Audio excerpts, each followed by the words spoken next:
धार्मिक ग्रंथों के अनुसार हिंदू धर्म में त्रिदेवों को सर्वश्रेष्ठ माना गया है। ऐसा माना जाता है कि सृष्टि की रचना त्रिदेव यानी ब्रह्मा, विष्णु और महेश के द्वारा हुई थी। धार्मिक ग्रंथों के अनुसार ब्रह्मा जी को सृष्टि का रचयिता माना जाता है, तो वहीं भगवान विष्णु को सृष्टि का संचालक माना जाता है और भगवान शिव को विनाशक के रूप में जाना जाता है। हमारे मन में यह जानने की जिज्ञासा सदैव उत्पन्न होती रहती है कि त्रिदेव में सबसे सर्वश्रेष्ठ कौन है। आज हम आपको बताएंगे हमारे धार्मिक ग्रंथों के अनुसार इन तीनों में से कौन देव सबसे शक्तिशाली हैं। नमस्कार मेरे प्यारे दोस्तों, आप सभी का स्वागत है हमारे चैनल में। दोस्तों, वशिष्ठ जी कहते हैं कि पूर्व काल की बात है, परम उत्तम और दीर्घकाल तक चलने वाले मंदरांचल पर्वत पर चलने वाले यज्ञ में स्वयंभू मनु कई अन्य ऋषियों के साथ भाग लेने के लिए जाते हैं। वहाँ वेदों के तत्व जानने वाले कई ऋषि और मुनि होते हैं।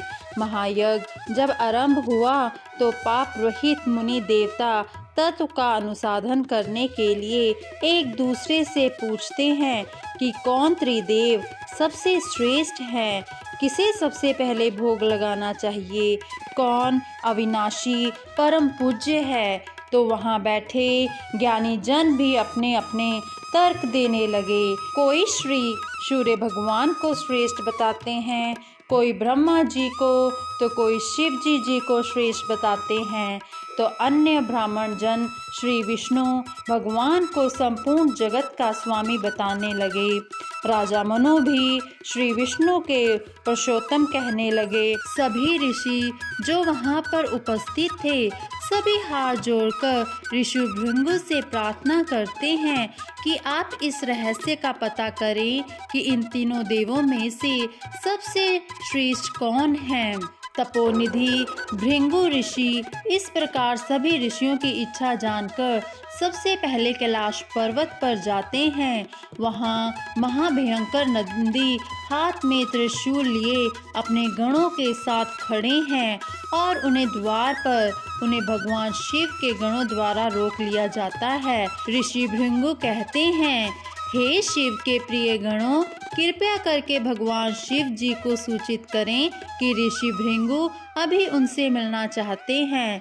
लेकिन शिवगण उनकी एक नहीं सुनते और उन्हें बताते हैं कि शिव जी अभी देवी के साथ क्रीड़ा भवन में विहार कर रहे हैं, वो अभी किसी से भी नहीं मिल सकते। लेकिन ऋषि भृंगु अपनी बात पर अड़े रहते हैं, तो शिवगण उन्हें उल्टा सीधा तक कह देते हैं। तब ऋषि भृंगुत ने क्रोधित होकर कहा, ये रुद्र अपने तमोगुण से प्रेरित होकर अपने द्वार पर आए मुझे ब्राह्मण को नहीं जानते हैं, इसलिए इन्हें दिया हुआ अन्न, जल, दूध सब कुछ अभक्ष हो जाएगा, अर्थात खाने योग्य नहीं रहेगा। इस प्रकार ऋषि भृंगु श्राप देकर यहाँ से महर्षि भृंगु ब्रह्मलोक ब्रह्मा जी के पास पहुँचे। ब्रह्मा जी अपने दरबार में विराज रहे थे। सभी देवगण उनके समक्ष बैठे हुए थे। भृंगु जी वहाँ हाथ जोड़कर चुपचाप खड़े हो गए। ब्रह्मा जी ने अपनी सभा में आए अतिथि को देखा तक नहीं। भृंगु जी को ब्रह्मा जी ने बैठने तक को नहीं कहा। तब महर्षि भृंगु ने ब्रह्मा जी को रजोगुणी घोषित करते हुए अपूज्य होने का शाप दे दिया, अर्थात जिसकी पूजा ही नहीं होगी।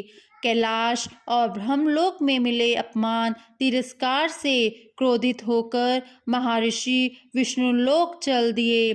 भगवान श्री हरि विष्णु क्षीर सागर में सर्पकार सुंदर नौका पर अपनी पत्नी लक्ष्मी जी के साथ विहार कर रहे थे। श्री लक्ष्मी जी उनके चरणों की सेवा कर रही थी। उस समय श्री विष्णु जी शयन कर रहे थे। महर्षि भृंगु जी को लगा कि हमें आता देख विष्णु सोने का नाटक कर रहे हैं। तो उन्होंने श्री भगवान विष्णु को जागने के लिए अपने बाएं पैर का आघात श्री विष्णु जी की छाती पर कर दिया।